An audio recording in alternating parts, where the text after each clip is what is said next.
Hello. Hello, Sonia. Hello, Mom.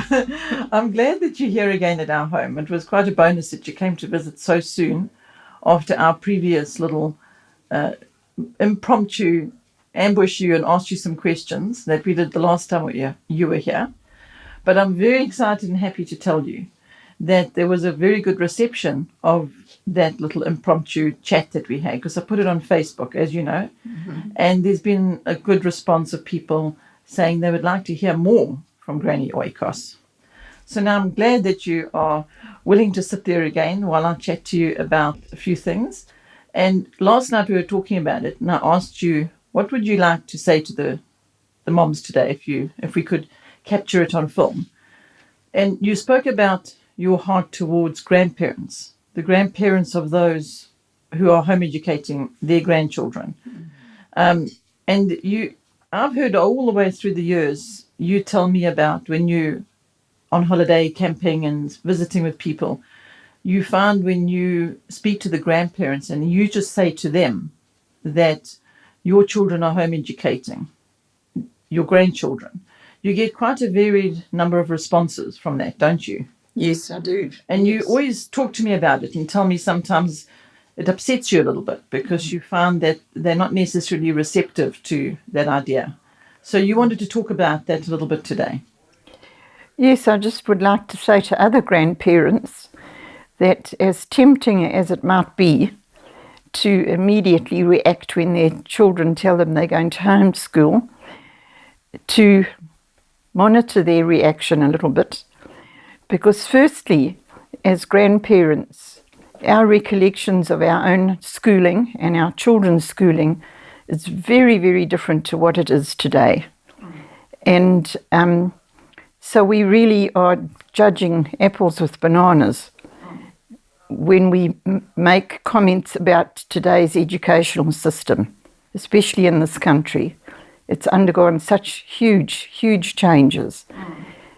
And so if you feel negative or concerned, usually it's maybe that you're concerned with your own child's ability to teach their children, to just hold back a bit and listen to what they've got to tell you about it, assess the whole situation, and then find a place where you can support them. And there are many, many places where you can support your children in educating their children. You can help them. There are lots of ways that grands and grandpas can become involved and be part of the team, if you wish. And you can have lots of fun. We ourselves have got some absolutely wonderful memories of doing crafts and outings with our grandchildren, things we would never have been able to do if they'd been at normal schools, and things we've learnt ourselves and that they've learnt. And it absolutely cements the family unit. Well, that's one of the biggest values I've found in my own experience, and I'm receiving it from the other side in the fact that you experiencing the grandparents' reaction. What I have the parents telling me of the negative reaction they got from their parents, and they struggle with that. So what I always come with is to help the parents themselves to respond to their own parents, being the grandparents, positively, and say to the grandparents, which is their parents, to say to them, please could they pray for them, and please could they help them understand that this is a huge decision the parents are making. So I find that the parents don't make the decision lightly. It's a big deal to them. And so naturally, it's almost like they go to their own parents to try and get affirmation or support or encouragement in this huge decision, and what they get is the opposite very often, more often than not, actually, unfortunately. So I'm really glad you're encouraging the grandparents to say, be positive. Basically, that's what you're saying, right? I am, and I'm also saying to the parents and to the children that they must also be positive about Granny and Grandpa being involved. None of them really know what Granny and Grandpa have got to give. And with today's incredible growth and advancement in technology, Gran and Grandpa often feel a bit out of touch with what's going on. But one mustn't overlook Gran and Grandpa themselves mustn't overlook, and nor must the rest of the family, that Gran and Grandpa have got a lot to give in experience and wisdom and knowledge, and it's there for the taking. It's their joy to give it, and it should be the children's joy to receive it. And if they're all praying about it, and Gran and Grandpa especially, we pray a lot about being part of the children's home education. And for us, it's been an absolutely wonderful gift. I can't even describe how rewarding and amazing it has been for us. It's probably brought us a lot closer to our children and to our grandchildren. And to see them now as adults doing well, we brag about how well they've done to all our friends, in spite of having been home educated. But it's because they've been home educated that they are the adults that they are today. And there's nowhere, no area of their lives that we aren't proud and fulfilled, and we just thank God every day that we've had the opportunity to witness this and be a part of it. Well, I would like to give a little more assistance to the parents and grandparents today, because you and I can walk down memory lane and we can maybe give them some tips on the practical things we've done. Because, you expressing that you're blessed and you see the value and everything else, but it's also hugely been because of your involvement and because you've been positive.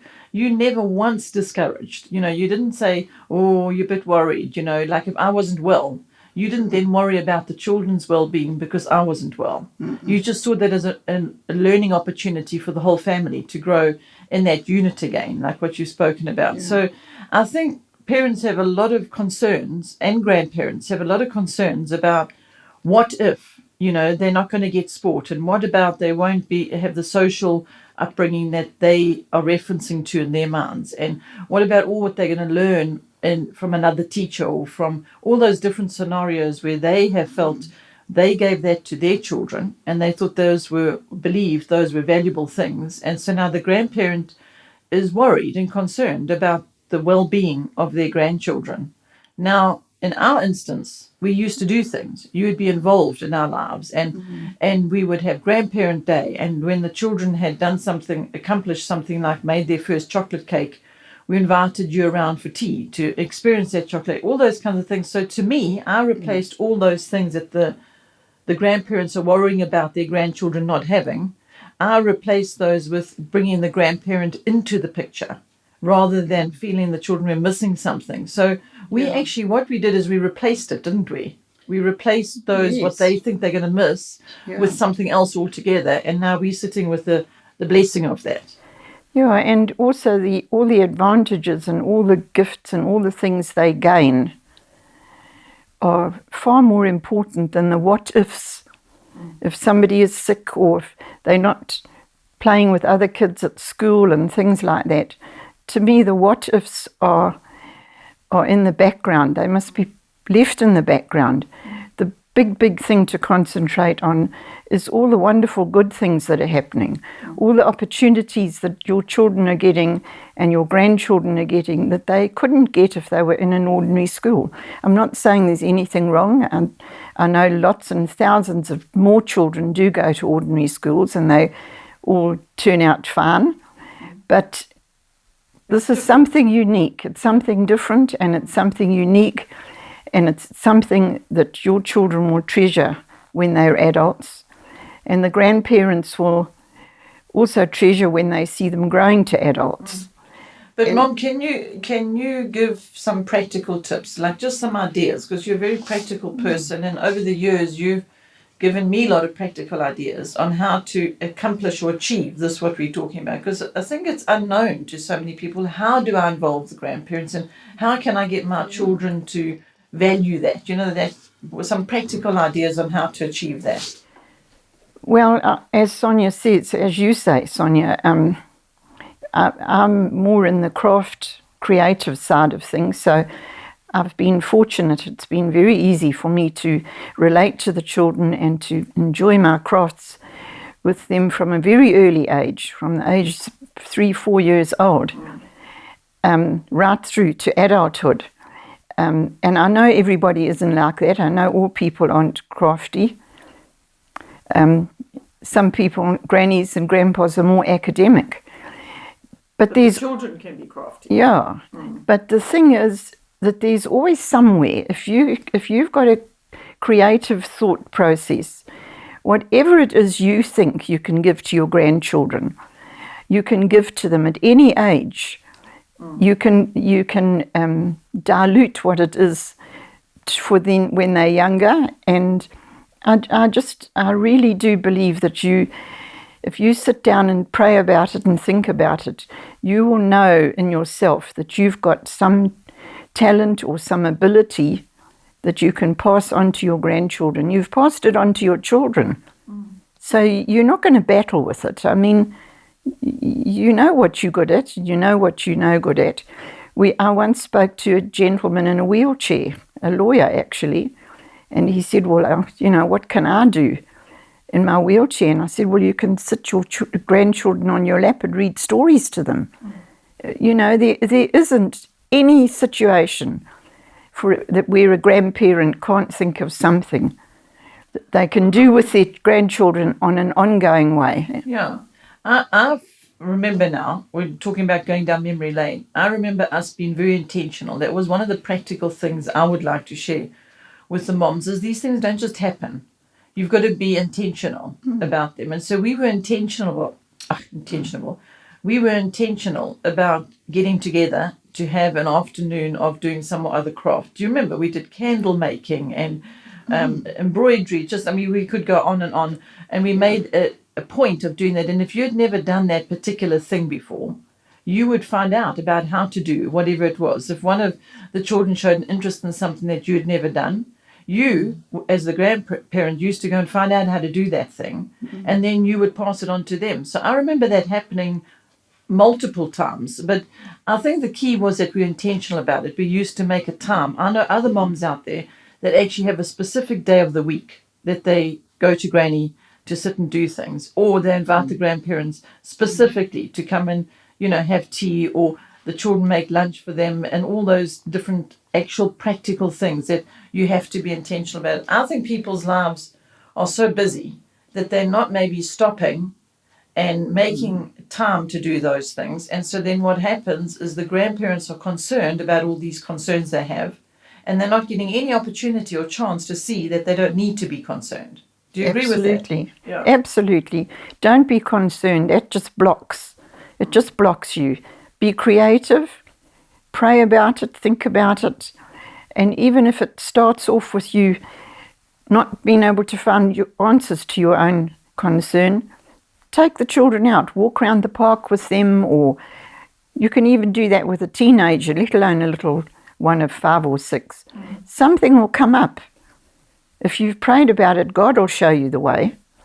And but I also want to tell you something else that is a bit of a shocker, and that is I've had more than once, in fact, too many times to count, parents tell me that they don't want the grandparents involved in the home education because the grandparents aren't bringing into the home or into the children what they want them to. So they actually avoid grandparent involvement.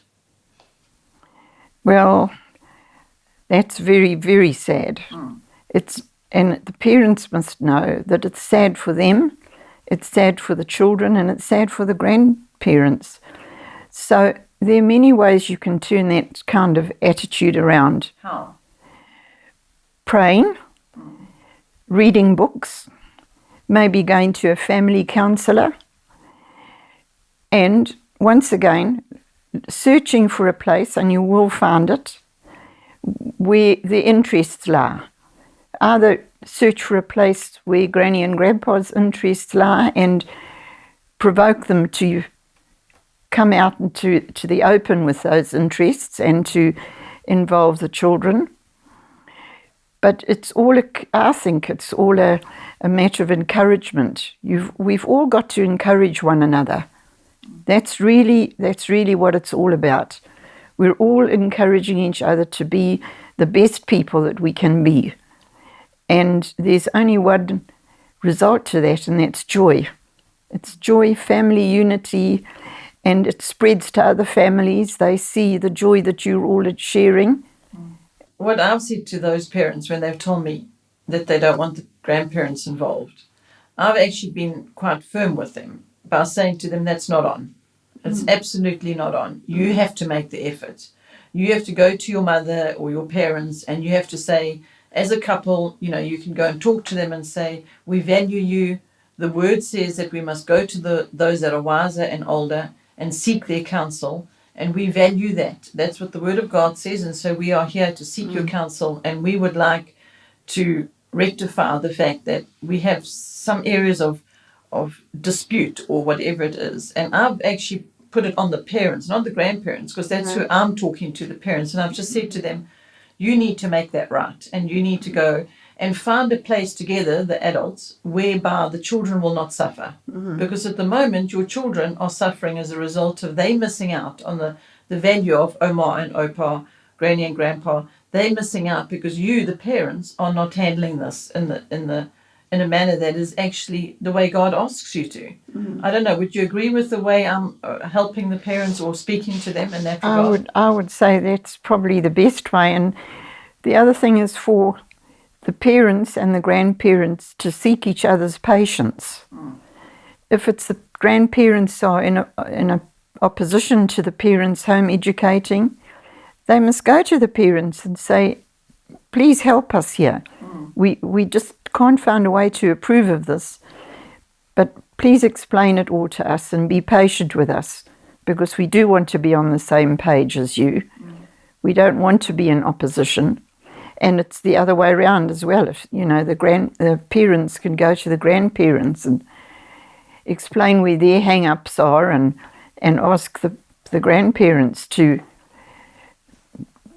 share their knowledge or their wisdom with them, it'll come right. It won't. It definitely will. I was a couple of weeks ago talking to somebody on the phone about this topic, and she decided she needed courage. So I said to her she should just pray and ask the Lord for courage, because He will go with her. And she was afraid to approach her mother, and eventually she did. She approached her mother and she spoke about the fact that what her concerns were, and it turned out that the mother didn't feel that her own daughter was adequately taking care of the grandchildren. And so the daughter felt inadequate because of that, And so she then phones me back again. She said, well, it didn't go very well because my mother just, and she complained about the fact that her mother broke her down, basically. That's were her words. So I said, but the fact is, can't you see it differently and see that the fact that your mother is concerned about your children is so much value right there? Who else is concerning themselves with the well-being of your children as much as your mother? The neighbor, your friend or something, it's neither here nor there to them. So why don't you go back to your mother and thank her for her concern for your children and ask her how she suggests she helps you to change something to relieve that concern. So this parent said, well, she hadn't thought of it like that and she will try again. And she went and tried again, and then they had this conversation where the mother then started coming once a week to observe. And then after she had observed and had tea, they would sit, the mother and daughter would sit and discuss areas where the mother had input. Now it was up to, that's the grandmother, I mean. Now it was up to her daughter to decide how to implement that or whether to or whether not to. But at least they now were working together. It was, as you said, it could only go better from there on. Absolutely. They've all got to be a team. And we all know how a good team works well together. I mean, it's just the most rewarding and the most wonderful experience for any family to be all working together towards the education of the young children of the family. And what more can you ask for? And in my book, anyway, what more can you ask for? So I would say, just all of you, just keep employing patience and prayer and knowing that you've all got the same end goal in sight. That's what's important. Yeah, it really is important that you've all got the same goal. And that's the well-being of the children. Yes. And that we can be testimony to the fact that Yeah. when they are raised and they are being a blessing back to you. Yes. So you were a blessing to them, Yeah. and now they being a blessing back to you. Yeah. Am I being presumptuous to say that? No, not at all. So that's what they can have. Absolutely. Yeah. Yeah. I jokingly tell you, Sonia, when we're enjoying our grandchildren or when the grandchildren are maybe stretching you to breaking point, that it's our reward for all the times we used patience on you. So come on, grandparents, Yeah. step up front and claim your reward and enjoy your grandchildren, and especially if they're home educated. You've got a wonderful opportunity to really enjoy them. So Well, thanks. don't let it slip through your fingers.